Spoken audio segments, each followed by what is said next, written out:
Hi, this is Jackie Schoelerman with Schoelerman Group of Coldwell Banker Realty. Recently, I had to go through renewing my license, which I'm supposed to do every 4 years.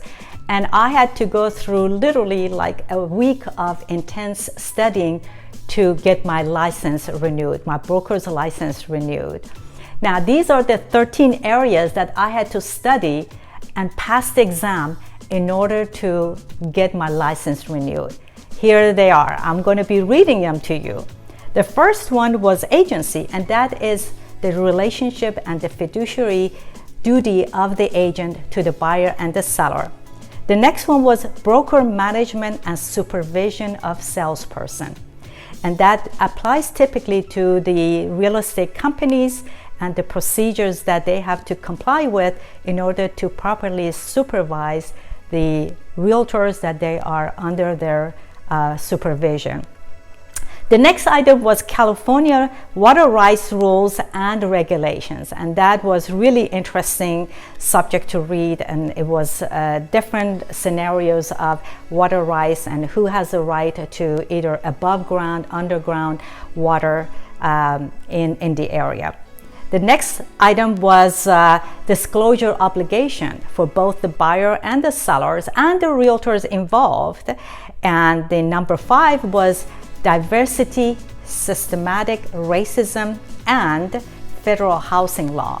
And that is, basically going over, what the realtors and the community should comply with the fair housing laws and no discrimination based on race, origin, or religious, and everything else. There are so many different areas that we have to comply with.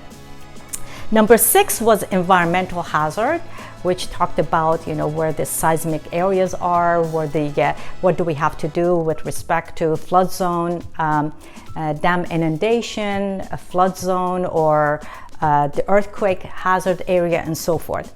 The number 7 was ethics, talking again as far as our fiduciary duty to the buyers and the sellers. The item number 8 was green real estate, and that is reference to everything that now the cities are requiring with respect to make sure that the plumbing fixtures are compliant with the latest codes, and all the HVAC system are very energy efficient, solar panels, and so forth. Item number 9 was non-traditional mortgages, and these are the mortgages that over and beyond 30-year fixed. The next item was property management, and what the property manager's responsibilities are to both the tenant and the homeowners, and the bookkeeping and record keeping and so forth. And then the item number 11 was protect your client from practical guide to cybersecurity. And it was all about different cybersecurities that are out there that as a regular person we don't think about it, but we have to be very mindful of how to protect our buyers, our sellers, and all the documents that is entrusted to us to make sure that they don't get out of into the hands of people that is not supposed to have access to. The next item was risk management, all the procedures that we have to comply with to minimize the risk to our buyers, sellers, and everyone else is involved in between to get a transaction successfully done. And the last one was trust funds. And that is, even though if the buyer doesn't even give us the deposit or their earnest money deposit, we still have to log that into our books in the event if we get audited by the Department of Real Estate to make sure that everything is complied with their rules and regulations.